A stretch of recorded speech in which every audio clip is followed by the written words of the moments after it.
رمضان يا حبيب. محترم حضرات، دینی بھائیو، دوستو اور ہمارے اس پروگرام سے جڑے رہنے والے تمام ساتھیوں، ماہ رمضان کے متعلق بہت ساری گفتگو ہو رہی تھی اور عنوان تھا رسول اللہ صلی اللہ علیہ وسلم کا رمضان. ہم اس کو سیکھیں، اس کو سمجھیں، اس کے مطابق ہم عمل کریں، چونکہ اللہ رب العالمین نے فرمایا ہے اعوذ باللہ من الشیطان الرجیم بسم اللہ الرحمن الرحیم لقد کان لکم فی رسول اللہ اسوۃ حسنہ. محمد صلی اللہ علیہ وسلم کے طور طریقے میں تمہارے لیے بہترین اسوہ اور بڑی کامیابی ہے. بلکہ رب العالمین نے تو قرآن مجید میں اتنا واضح کر دیا کہ نبی صلی اللہ علیہ وسلم کی اطاعت کے بغیر کسی انسان کو ہدایت مل ہی نہیں سکتی. فرمایا وَإِن تُطِيعُوهُ تَهْتَدُوا، میرے بندو ہمارے آخری نبی ہی کی اطاعت کرو گے تبھی تمہیں ہدایت ملے گی. نبی کا طور طریقہ چھوڑ دینے کے بعد کبھی ہدایت حاصل نہیں ہو سکتی. اللہ تعالی ہم سب کو نبی کا اسوہ اپنانے کی توفیق نصیب فرمائے. آج آپ کے سامنے روزے کے اجر و ثواب حاصل کرنے کی جو شرائط ہیں اور جو اسباب ہیں ان میں سے کچھ کا تذکرہ آپ کے سامنے کریں گے کہ جب ہم ان کی پابندی کریں گے، ان چیزوں کو اپنائیں گے، تبھی ہمارا روزہ کام کا روزہ ہوگا، قابل قبول ہوگا. اگر ہم نے ان کو ترک کر دیا تو ہمارا روزہ قابل قبول نہیں ہوگا. ان میں سے دو چیزیں ہیں جو بڑی اہم ہیں. پہلے ان دونوں کا تذکرہ کرتے ہیں. وہ صحیح بخاری اور مسلم کی روایت میں ہے کہ نبی علیہ السلام نے 3 بڑے اعمال کا تذکرہ کیا: صیام کا، قیام کا اور لیلۃ القدر کا. یہ تینوں بڑے اعمال ہیں، صیام، قیام اور لیلۃ القدر، اور تینوں کی ایک ہی فضیلت بیان کی اور تینوں میں شرطیں ہیں. فرمایا من صام رمضان ایمانا واحتسابا غفر له ما تقدم من ذنبه ومن قام رمضان ایمانا واحتسابا غفر له ما تقدم من ذنبه ومن قام لیلۃ القدر ایمانا واحتسابا غفر له ما تقدم من ذنبه. ہمیشہ ہم سنتے ہیں کہ ماہ رمضان کے روزے مغفرت کا ذریعہ سبب بنتے ہیں. اللہ رب العالمین جو شخص روزہ رکھتا ہے اس کے پچھلی زندگی کے سارے گناہ معاف کر دیے جاتے ہیں. اور یہی تقریباً قیام رمضان کی فضیلت ہے اور لیلۃ القدر کے قیام کی بھی فضیلت ہے. ایمان اور احتساب، یعنی اس شخص کے گناہ معاف ہوتے ہیں جو روزہ رکھنے کے وقت ایمان اور احتساب کی پابندی کرے. آپ انہی دونوں باتوں کو سمجھنا ہے. کیا مطلب ہے ایمان اور احتساب؟ کیا آپ مسلمان تو ہی ہیں، پھر بھی ایمان کی کیا شرط ہے؟ من صام رمضان ایمانا واحتسابا. ہم مسلمان ہیں تبھی تو روزہ رکھتے ہیں، ایمان والے ہیں تبھی روزہ رکھتے ہیں. تو یہ شرط کیوں ہے؟ من صام رمضان، جو ماہ رمضان کا روزہ رکھتا ہے ایمان اور احتساب کے ساتھ، اس کے گناہ معاف ہوتے ہیں. اگر کوئی شخص ان دونوں چیزوں کو نہ اپنے اندر پیدا کرے، ایمان اور احتساب، تو اس کے گناہ معاف نہیں کیے جاتے. پہلے ان دونوں شرطوں کو سمجھیں. ایمان کا کیا مطلب ہے؟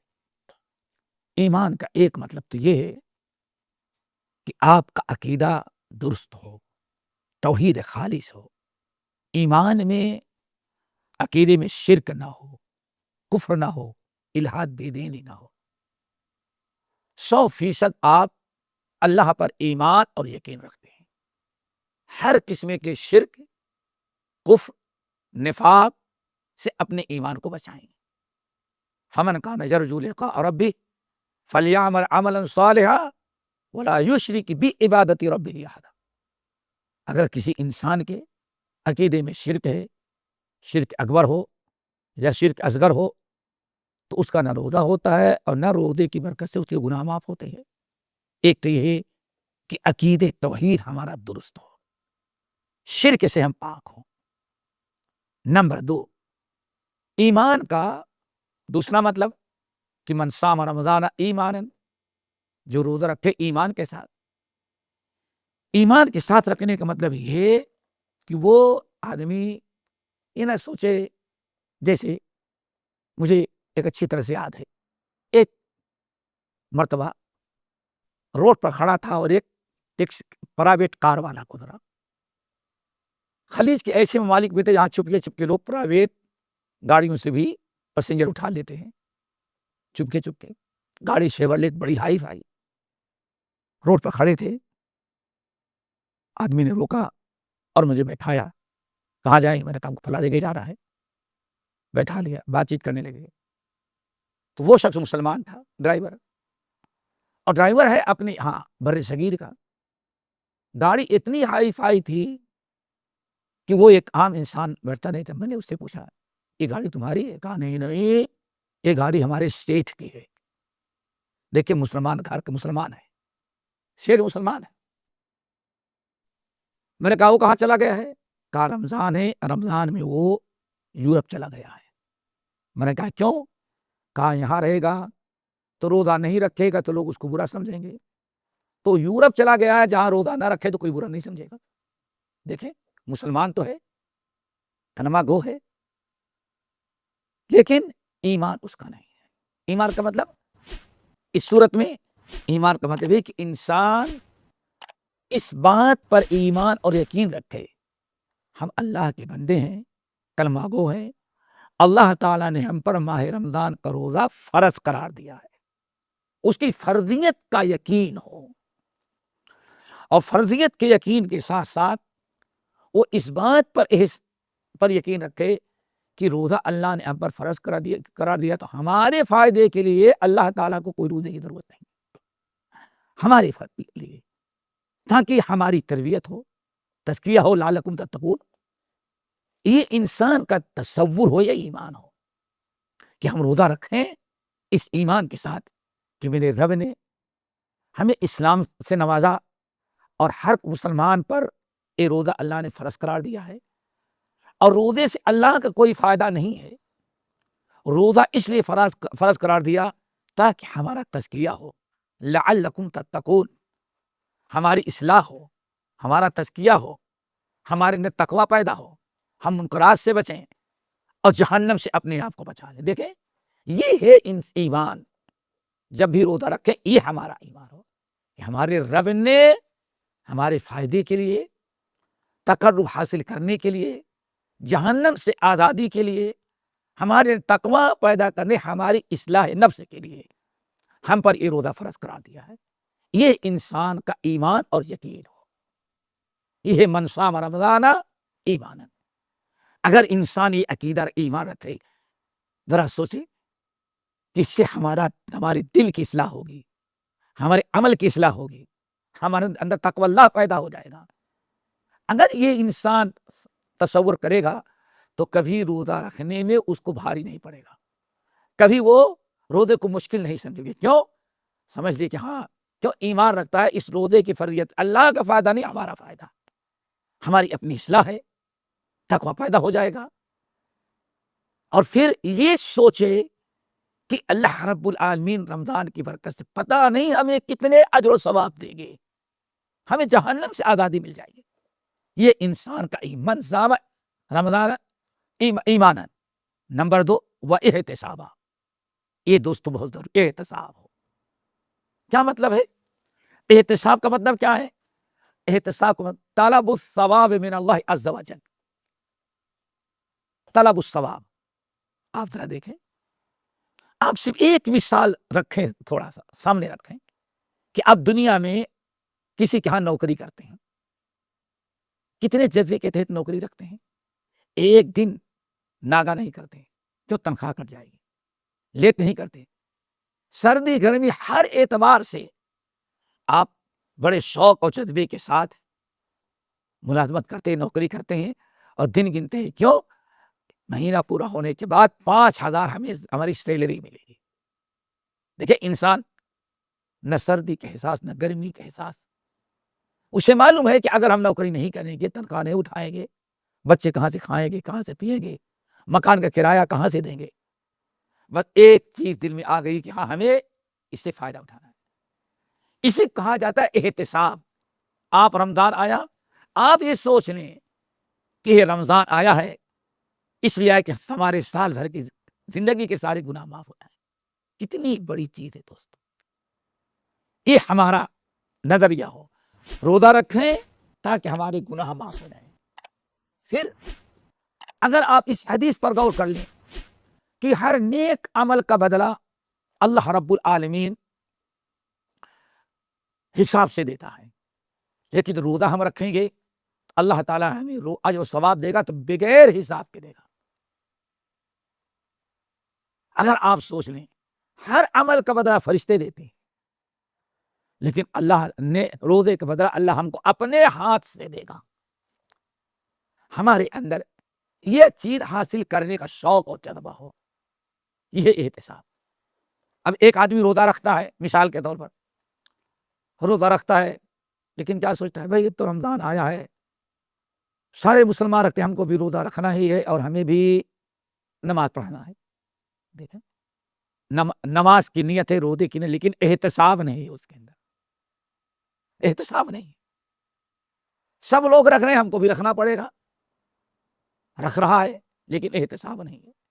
اس لیے احتساب شرط ہے۔ احتساب انسان یہ اعتقاد، یہ ارادہ رکھے، حوصلہ رکھے کہ ہمیں رمضان کی جو فضیلت ہے، اجر و ثواب، دعائیں، مغفرت، جہنم سے آزادی اور لیلۃ القدر کا ایک ثواب، 1000 مہینوں کی عبادت سے ایک رات کی عبادت کا اجر و ثواب، یہ سب حاصل کرنے کے ارادے سے ہم روزہ رکھیں۔ مثال کے طور پر آپ اس لیے روزہ رکھیں کہ سحر کریں گے، سحر کے وقت اللہ تعالیٰ کے سارے رحمت کے فرشتے ہمارے حق میں دعا کریں گے۔ سوچئے اگر ان تمام چیزوں کی حاصل کرنے کی نیت ہو، اس کو کہا جاتا ہے احتساب۔ اب آپ کتنی فکر سے روزہ رکھیں گے، یہی دوسرے ایک ایمان اور احتساب کا مطلب ہے۔ غفر لہ ما تقدم من ذنبہ۔ یہاں تک کہ بہت سارے لوگ ہیں، حضرت ابو بکر صدیق رضی اللہ تعالیٰ عنہ ایک خطبہ آپ کے سامنے رکھتے ہیں، بڑا عجیب سا خطبہ ملا ہے، اس کو بہت سارے اہل نقل کیا ہے، جس میں سے امام ابن کثیر رحمۃ اللہ علیہ ہیں، امام حاکم ہیں، امام ابن کثیر نے اپنی تفسیر کے اندر، حاکم نے مستدرک کے اندر نقل کیا۔ عبداللہ بن حکیم کہتے ہیں، خطابنا ابو بکر رضی اللہ عنہ قال اما بعد فإني أوصيكم بتقوى الله وتثنون عليه بما هو له أهل وتخلطوا الرغبة بالرهبة۔ اللہ اکبر، کتنی پیاری بات، احتساب کا کیا مقام ہے۔ ابو بکر صدیق رضی اللہ تعالیٰ عنہ منبر پر گئے اور خطبہ دیا، اللہ کے حمد و ثنا کی، پھر اما بعد کہا، فرمایا فإني أوصيكم بتقوى اللہ، اے لوگو میں تمہیں وصیت کرتا ہوں کہ تقوی اپنے اندر پیدا کرنا۔ تقوی دیکھیں، ہمارے عمرہ، ہمارے خلفاء، خلیفہ ابو بکر صدیق رضی اللہ تعالی عنہ خطبہ دے رہے ہیں اور اپنی رعایا میں تقوی پیدا کرنے کا حکم دے رہے ہیں۔ اے لوگو فإنی اوصیکم بتقوی اللہ، ہم تم لوگوں کو وصیت کرتے ہیں تقوی اللہ کی، کہ اپنے اندر تقوی پیدا کرو۔ نمبر 2، وَتَثْنُونَ عَلَيْهِ بِمَا هُوَ لَهُ أَهْلٌ، اور خوب اللہ تعالیٰ کی حمد و ثنا کرو، اللہ کی اتنی حمد و ثنا کرو جس کا وہ اہل ہے۔ پھر نمبر 3، وَتَخْلِطُوا الرَّغْبَةَ بِالرَّهْبَةِ، اور جب تم کوئی نیک عمل کرو تو دونوں کو ایک ساتھ لے کر، رغبہ اور رہبہ۔ اللہ اکبر، یہ صدیق اکبر کا علم ہے۔ کہتے ہیں جب بھی تم روزہ رکھو تو جب بھی کوئی نیک عمل کرو، نماز پڑھو، صدقہ کرو، خیرات کرو، زکوٰۃ دو، روزہ رکھو، قیام رمضان کرو، جب بھی تم لوگ کوئی نیک عمل کرو تو 2 چیزوں کو ساتھ کر لینا، رغبہ اور رہبہ۔ رغبہ کا مطلب جو عمل کر رہے ہو اس عمل پر اللہ تعالیٰ نے جو اجر و ثواب و فضیلت بیان کی ہے، اس کو حاصل کرنے کی رغبت اور شوق ہو۔ مثلا رمضان ہے، ہم نے اشارہ کیا رمضان کے فضائل تھوڑے سے، زندگی بھر کے گناہ معاف ہو جائیں، جہنم سے آزادی مل جائے، جو دعا مانگو دعا قبول ہو جائے، کتنے فضائل ہیں. تو صدیق اکبر کہنے وَتَخْلِطُ الرَّغْبَةَ بِالرَّهْبَةِ، جب بھی کوئی نیک عمل کرو تو رغبت، جو اللہ نے اس عمل کا اجر و ثواب بیان کیا ہے اس کو حاصل کرنے کا شوق اور رغبت اور اعتصاب دل میں ہو، خواہش ہو، اجتماع ہو کہ ہمیں اس عمل سے یہ فضیلت حاصل کرنی ہے. کاش مسلمانوں کو پیدا ہو جائے. میں تو سمجھتا ہوں 80-90% مسلمان عبادت کرتے ہوں گے لیکن اس کا نہیں خیال رکھتے. ایک روٹین بنی ہے، اذان ہوئی مسجد جانا ہے، رمضان آیا روزہ رکھنا ہے، لیکن اس کے ساتھ رغبت، اس نیت سے عبادت کریں. اذان ہوتے ہی ہم سب سے پہلے مسجد جانے کی کوشش کریں. کیوں؟ جی پہلے جا کے زیادہ ثواب پائیں گے. وضو کرنے کا شوق ہو. اگر ہم نے اچھی طرح سے وضو کر لیا، اشہد ان لا الہ الا اللہ واشہد ان محمد عبدہ ورسولہ اللہم اجعلنی من التوابین واجعلنی من المتطہرین، صرف ایک آج رغبت کی کتنی کبھی، احتساب کی کتنی کبھی. صرف رمضان میں نہیں، ہر نیکی کے اندر اگر ایک انسان اذان سنا فوراً سارا کاروبار چھوڑ کے وضو کے لیے جائے. اب رغبت کیا کرے کہ وضو کریں گے، وضو کے برکت سے گناہ معاف ہوگا، اور وضو کر کے جب دعا پڑھیں گے تو آج جنت کے 8 دروازے ہمارے لیے کھول دیے جائیں گے. ذرا سوچو، وضو کرتے لیکن رغبت اور احتساب نہیں، ہمارے اندر یہ شوق و جذبہ پیدا ہو جائے. رمضان کا روزہ رکھیں، رمضان میں جو اس کی فضیلت حاصل کریں، افطار کی فضیلت، سحر کے لیے اٹھیں تو وہاں بھی رغبت اور رہبت ہو کہ ہم سحر کریں گے تو کتنا بڑا اجر و ثواب، اللہ کے رسول کی دعائیں، فرشتوں کی دعائیں، رب کی رحمتوں کے مستحق ہو جائیں گے. تو صدیق اکبر کا علم ذرا دیکھو دوستو، کیا کہتے ہیں؟ اے لوگو، جب بھی تم کوئی عمل کرو تو رغبت اور رہبت کو ملا دو. رغبت مطلب سمجھ گئے، اور رہبت کیا ہے؟ یہ بھی بہت ضروری ہے چیز ہے دوستو. یہ رغبت بھی ہو اور رہبت بھی ہو. ایک کتاب ہے الترغیب و ترہیب، یعنی کوئی بھی عمل ہے اس کی رغبت بھی دلاؤ، اور ترہیب اس کا اپوزٹ ہے. اور ترہیب کا مطلب آپ عمل کریں، دو چیزیں ہو، احتساب ہو اور ترہیب ہو. ابو بکر صدیق کہہ رہے ہیں، اور یہی قرآن مجید کی آیت بھی ہے. آپ ایک تو ترغیب یعنی اجر و ثواب حاصل کرنے کا ہو، نمبر 2 ترہیب ہو، ڈر ہو، خوف بھی ہو. کیا مطلب؟ عبادت تو کر رہے ہیں، بڑی کوشش کر رہے ہیں، پتہ نہیں کہیں ہم سے کوئی کمی نہ ہو جس کی بنا پر فضیلت حاصل نہ ہو، مجھے اس کی فکر ہو. کتنی پیاری بات صدیق اکبر کہتے ہیں. ایک تو اجر و ثواب حاصل کرنے کا شوق ہو، جذبہ ہو، اور نمبر 2 بشر ہو، یہ ڈر بھی ہو کہیں ایسا نہ ہو کہ مجھ سے کوئی کمی ہو جائے میرے عمل میں، جس کی بنا پر جو اجر و ثواب اللہ سے حاصل کرنے کی امید رکھیں، کوشش کریں، وہ حاصل نہ ہو، یہ فکر ہو. اسی لیے دیکھیں کبھی خیال نہیں کرتے ہم لوگ، سلام پھیرتے ہیں جب فرض نماز کی تو سلام، السلام علیکم ورحمۃ اللہ، السلام علیکم ورحمۃ اللہ، کیا پڑھتے ہیں 3 مرتبہ؟ استغفر اللہ. یہ ترہیب، استغفر اللہ، استغفر اللہ. نیک عمل کرنے کے بعد استغفار، بڑی عجیب سی بات ہے. کیوں کرتے ہیں؟ اللہ، ہم نے نماز پڑھنے کی کوشش تو کی، اللہ اگر اسی میں کچھ میری جانب سے کوتاہی ہو تو اللہ معاف کر دینا، میری مغفرت کر دینا. دیکھیں گے تو صدیق اکبر رضی اللہ تعالیٰ عنہ انہی دونوں چیزوں کی دعوت دے رہے ہیں، اور یہ دونوں چیزیں زندگی بھر ہونی چاہیے.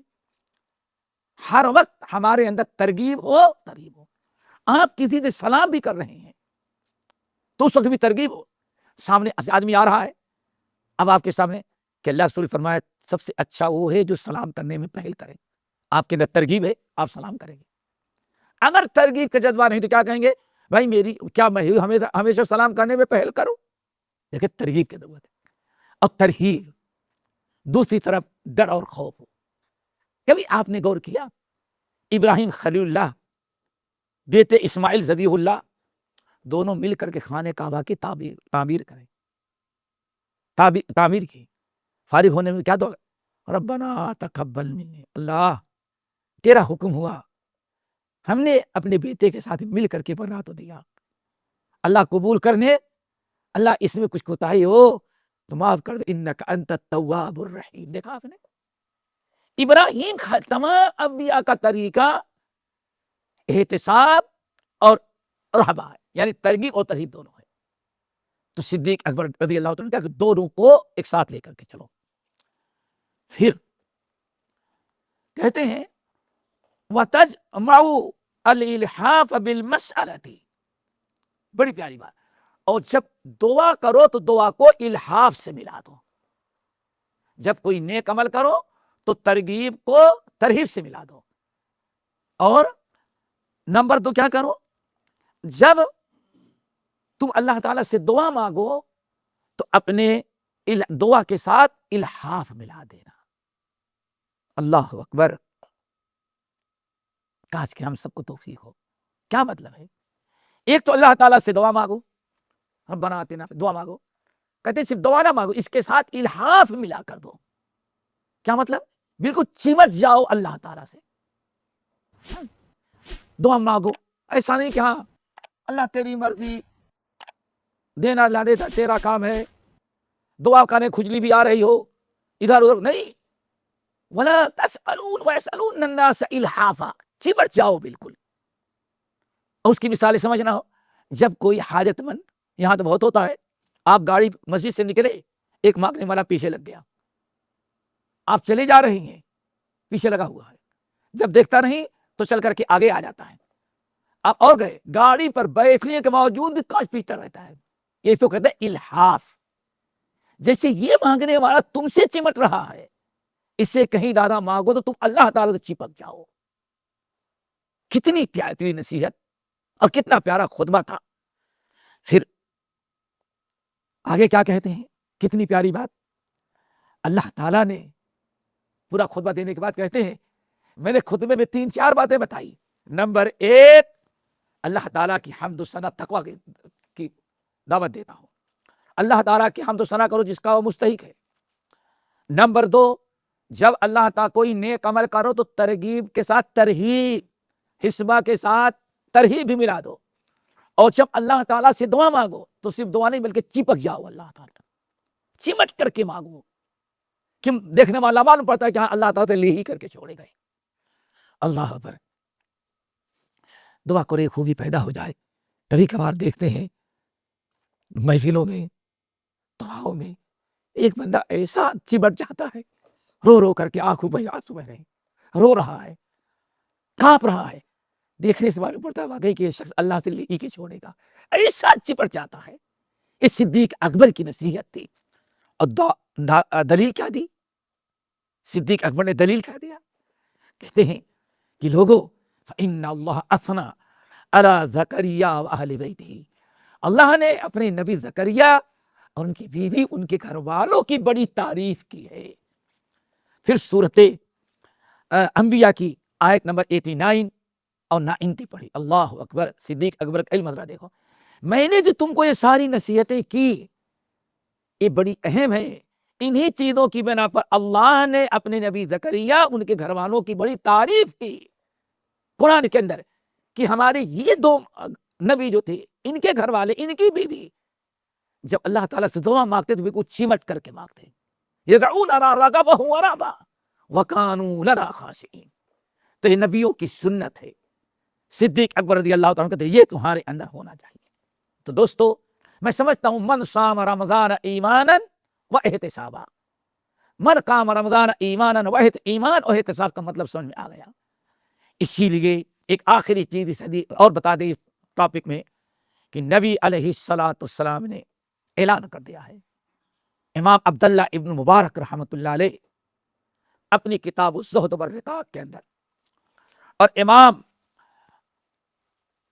دینوی رحمۃ اللہ علیہ نے اپنی مسند میں بسند صحیح نقل کیا کہ نبی علیہ السلام نے ایک دن خطبہ دیا، اور خطبہ دیتے ہوئے فرمایا، اے لوگو لا اجر الا بحسبۃ، اللہ اکبر، لا اجر الا عن حسبۃ، اے لوگو تم کتنی بھی نیک اعمال کرو، اللہ اجر و ثواب نہیں دے گا، اس عمل کی فضیلت حاصل نہیں کر سکتے جب تک کہ تمہارے اندر حسبہ نہ ہو، نیت ہو، عمل ہو، اور ساتھ ساتھ حسبہ بھی ہو۔ لا اجر الا عن حسبۃ۔ آگے اور کہتے ہیں دوسری روایت میں ہے ولا اجر لا اجر لمن لا حسبۃ لہ، جس کے اندر حسبہ نہ ہو اللہ تعالیٰ اس کا کوئی اجر قبول نہیں کرتے۔ تو دیکھو دوستو، یہ ہے ہر کلمہ گو کوئی بھی نیک عمل کرے تو اس کے اندر یہ دونوں چیزیں ہوں، حسبہ بھی ہو اور ایمان۔ اسی کو اللہ کے رسول نے شرط قرار دیا، اور رمضان کی فضیلت حاصل کرنے، تمام نیک اعمال کی فضیلت حاصل کرنے کا دار و مدار اسی ایمان اور احتساب پر ہے۔ اللہ تعالی ہم سب کو تمام نیک اعمال میں ایمان اور احتساب کی توفیق نصیب فرمائے، خصوصاً جو ماہ رمضان آ رہا ہے جس میں ہم زندگی گزار رہے ہیں، اس رمضان کے فضائل حاصل کرنے میں بھی اور عبادات اور رمضان گزارنے میں بھی اللہ تعالی ہمیں احتساب، ایمان اور احتساب دونوں عطا کرے۔ اقول قولی ھذا واستغفر اللہ من کل ذنب واتوب الیہ۔